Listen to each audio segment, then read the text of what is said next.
ప్రభునందు ప్రియమైన శ్రోతలకు వందనములు. ఈ పోడ్కాస్ట్ కార్యక్రమం నాకు స్వాగతం.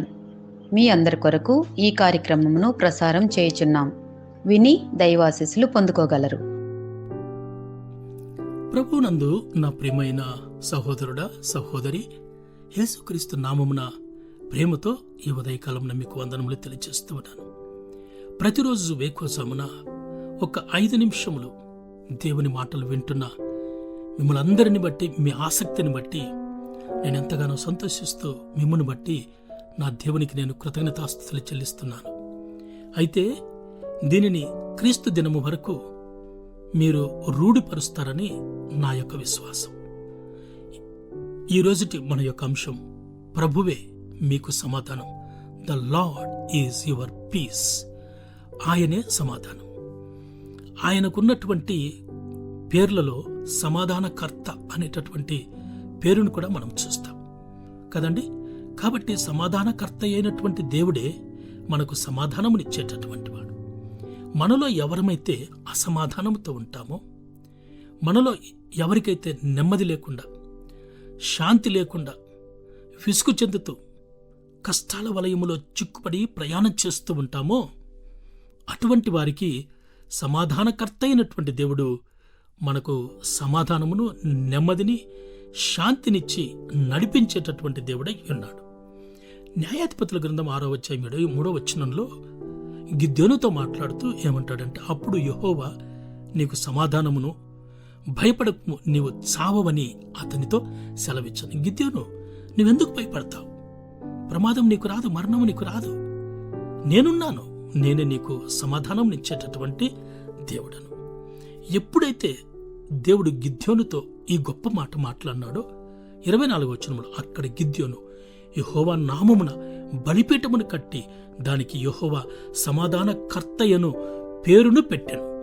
చూశారండి, ఎప్పుడైతే నేనే సమాధానకర్తనని భయపడుతూ ఉన్నటువంటి గిద్యోనుతో దేవుడు మాట్లాడగా, దాన్ని నమ్మినటువంటి గిద్యోను సమాధానానికి కర్త అయినటువంటి అర్థమిచ్చేటటువంటి ఒక బలిపీఠాన్ని కట్టి దానికి ఆ పేరు పెట్టాడండి కదా. ఇక గుర్తు అనమాట.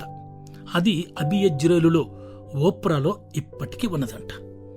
ప్రియ దేవుని బిడ్డలారా, అనేక సమస్యల వలయంలో చిక్కుబడి, శాంతి లేక, నెమ్మది లేక, కష్టాలతో నీ యొక్క జీవితాన్ని కొనసాగిస్తూ ఉన్నావా? నా దేవుడే శాంతి, నా దేవుడే నీకు సమాధానం ఇచ్చేవాడు. అందుకే ఆయన ఒక మాట అంటాడు, యోహాను 14:27 అంటాడు, శాంతి మీకు అనుగ్రహించి వెలుచున్నాను, నా శాంతినే మీకు అనుగ్రహిస్తున్నాను కదండి. శాంతి మీకు అనుగ్రహించి నేను వెలుచున్నాను. అది ఎటువంటి శాంతి? లోకమిచ్చేటటువంటి శాంతి కాదు. నా శాంతినే మీకు అనుగ్రహించుతున్నాను. లోకమిచ్చినట్టుగా నేను మీకు అనుగ్రహించట్లేదు. మీ హృదయమును కలవరపడనీయకుడి, వెరవనీయకుడి. నేనిచ్చే శాంతి మీకు శాశ్వతమైనటువంటిది. నా ప్రియ దేవుని బిడ్డలారా, ఇంత గొప్ప దేవుడు మన పక్షమున ఉండగా, మనతో ఉండగా, సమాధానకర్త అయినటువంటి దేవుడు మనతో ఉండగా, ఇక మనకెందుకండి దిగులు? ఇక మనకెందుకండి బాధ? కదండి. ఆ నెమ్మదిని, సమాధానమును, శాంతినిచ్చే దేవుడు ఆయన దేవుడై ఉన్నాడు.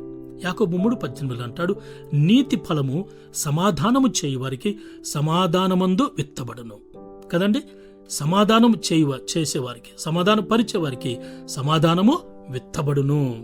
రోమ 15:33 అంటాడు, సమాధానకర్త యగు దేవుడే మీ అందరికీ తోడయ్యుండును కదండి. మన సంఘాలలో మన ప్రెస్బిటర్స్, మన సేవకులు మనలో చివరిలో ఆశీర్వాదమిచ్చి పంపిస్తూ ఉంటారు. అప్పుడు సమాధానకరమైనటువంటి దేవుడు మీ ఆత్మలకు తోడయ్యుండునుగాక అంటాడు కదండి. వారు దేవుని ప్రతినిధులుగా, సేవకులు పనిచేస్తూ ఉంటారు. నా ప్రియమైనటువంటి దేవుని బిడ్డ, దేవుడికి ఉన్నటువంటి పేర్లలో సమాధానకర్త అయినటువంటి దేవుడు అనే పేరుంది. అటువంటి దేవుణ్ణి కలిగిన నీవెందుకు అసమాధానంతో ఉండాలి? నీవెందుకు శ్రమతో జీవించాలి? దేవుని దగ్గరికి రా. దేవుడు నీకు సమాధానం, నెమ్మదినిచ్చి నిన్ను పోషించి, సంరక్షించి, నడిపించి నీకు నెమ్మదినిచ్చేటటువంటి దేవుడు. ఆయన దగ్గరికి రా.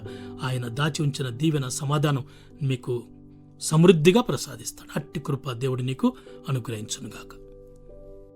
ఈ కార్యక్రమమును గూర్చి మీ సలహాలు మరియు మీ ప్రార్థనా అవసరతల కొరకు మమ్మను సంప్రదించవలసిన మా ఫోన్ నంబర్ 9485508539 మరియు ఈమెయిల్ ఐడి info@fibaonline.com మా ఫోన్ నంబర్ మరొకసారి 9480585039.